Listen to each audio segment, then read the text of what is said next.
तो नमस्कार दोस्तों, जैसे कि आप देख रहे हैं हम हैं अपने गांव की कच्ची सड़क पर। और दोस्तों यहाँ पर जो सड़क है वो सिंगल लेन सड़क है। मतलब कि आप देख सकते हैं सिर्फ एक ही गाड़ी निकल सकती है, और दूसरी गाड़ी अगर ऊपर से कोई आएगी तो उसके लिए तो भैया हमको साइड देखना पड़ेगा। पहले रोकनी पड़ेगी, फिर साइड देखना पड़ेगा और जगह ढूंढनी पड़ेगी, और उस हिसाब से उसको जगह मिलेगी फिर। तो यहाँ पर यही है, पहाड़ों में यही होती है दोस्तों की जो गांव की सड़कें होती हैं वो सिंगल लेन ही होती हैं। प्रधानमंत्री ग्राम सड़क योजना के तहत बनी होती हैं, या फिर कोई सड़क पीडब्ल्यूडी के द्वारा भी बनी होती है। स्टेट गवर्नमेंट इसको बनाती है। तो यहाँ पर देखिए हम इस तरीके से सड़क मोड़ काटेंगे बिल्कुल कॉर्नर से, और गड्ढे को बचाते हुए चलेंगे ताकि जो कंफर्ट है वो बना रहे, गाड़ी में ज़्यादा प्रॉब्लम ना आए। अब आप देख सकते होंगे, ये देखिए गड्ढों को बचाने के लिए एकदम किनारे से ले जाना पड़ रहा है, क्योंकि जहाँ गाड़ी की टायरों की लेन है वहाँ पर तो गड्ढे हो रखे हैं। तो वहाँ से बचाते हुए बिल्कुल कॉर्नर से गाड़ी को चला रहे हैं हम, आप देख रहे होंगे। और बस ऐसे ही चलानी पड़ती है गाड़ी, और इससे क्या है कि एक रूट बन जाता है, क्योंकि लगातार चलने से, गाड़ियों के चलने से और बरसात की वजह से भी सड़कों में गड्ढे हो जाते हैं। और पहाड़ी क्षेत्रों में आप जानते हैं कि एक बार भूस्खलन हो गया, लैंडस्लाइड हो गई, तो जो है वहाँ पे जेसीबी अगर उसको हटाएगा तो जेसीबी से भी कुछ गड्ढे वहाँ पे पड़ जाते हैं, क्योंकि वो सफाई में जो है कांटेदार अपने हुक का प्रयोग करेगा। तो दोस्तों यहाँ से हमारे गांव की दूरी जो है वो सड़क से जो है वो ज़्यादा से ज़्यादा 10 किलोमीटर की दूरी पे है, और हम स्पीड को हमने लिमिट में रखा हुआ है। चढ़ाई भी है, सड़क भी ख़राब है, तो 25 और 30 के बीच ये स्पीड लिमिट है। और तीसरे गियर में गाड़ी चल रही है, और बड़ी आसानी से, कोई दिक्कत नहीं है।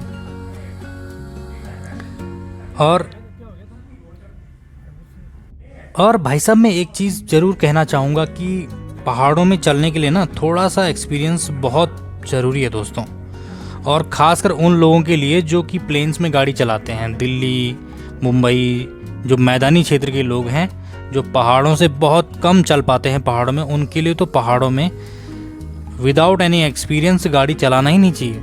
कोई ड्राइवर हायर कर लेना चाहिए, पहाड़ी जो ड्राइवर होते हैं वो हायर कर लेना चाहिए, और तब जाके वो अपनी यात्रा को सफल बना सकते हैं। क्योंकि जब हम देखते हैं कि 4 धाम यात्रा चलती है, बद्रीनाथ, केदारनाथ, गंगोत्री, यमुनोत्री की तरफ, या और भी जो गढ़वाल के, कुमाऊं के जो टूरिस्ट प्लेसेस हैं वहाँ पर गाड़ियाँ चलती हैं, तो पहाड़ी लोगों की गाड़ियाँ भी रहती हैं, कमर्शियल गाड़ियाँ रहती हैं, और प्लेन जो मैदानी क्षेत्रों के लोग हैं, दिल्ली, मुंबई के जो लोग हैं, वो भी अपनी गाड़ियाँ लेकर आते हैं दोस्तों। तो वो क्या है कि मैंने उनको देखा है कि कभी कभी वो मोड़ों पर क्या कर लें, ओवरटेक कर लेते हैं, कभी रॉन्ग साइड आ जाते हैं, कभी जल्दी के चक्कर में, मतलब हमेशा जल्दी के चक्कर में रहते हैं। तो पहाड़ में भैया अगर गाड़ी चलानी है तो एक तो पेशेंस होना बहुत ज़रूरी है, ब्रेक टाइमिंग होना बहुत ज़रूरी है, स्टीयरिंग कंट्रोल होना बहुत ज़रूरी है, और गियर शिफ्टिंग की जो टाइमिंग है वो परफेक्ट होनी चाहिए। ये यहाँ से निकल जाता है रास्ता दोस्तों जागखाली, थापली के लिए, और हम तो खैर अपने गांव जाएंगे। और एक और चीज़ है जो ड्राइविंग में हमेशा ध्यान रखना पड़ेगा हमको, कि प्रेजेंस ऑफ माइंड। हमारा प्रेजेंस ऑफ माइंड एकदम सटीक होना चाहिए, डिसीजंस एकदम परफेक्ट होने चाहिए।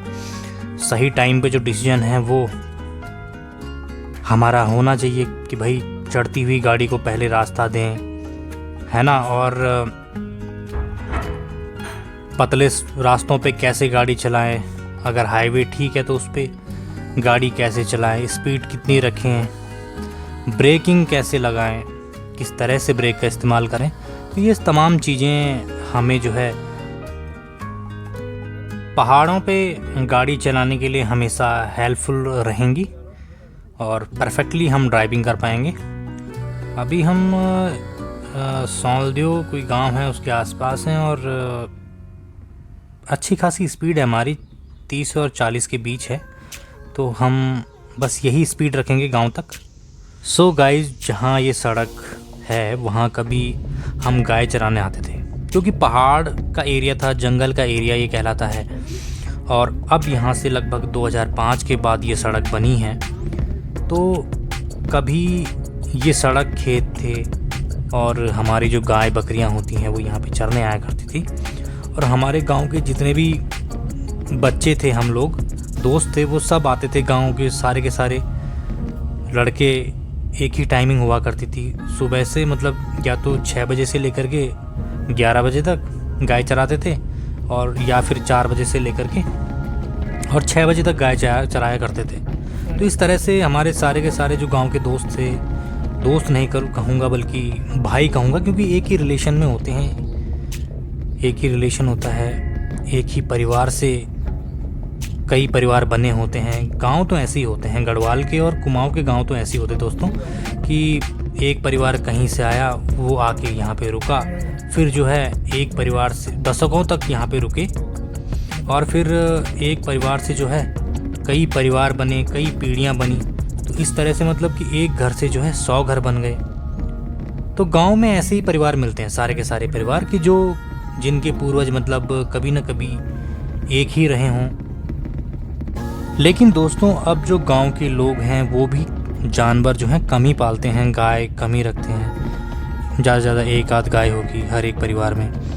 तो जो बुज़ुर्ग लोग ही हैं वो ही गांव में रह गए हैं और वो ही इन जानवरों की देखभाल करते हैं, और थोड़ी बहुत जो खेती है वो करते हैं। तो अब वो समय नहीं रहा जो पहले था, अद्भुत समय। तो मिलते हैं अगली वीडियो में। शेयर करें, सब्सक्राइब करें।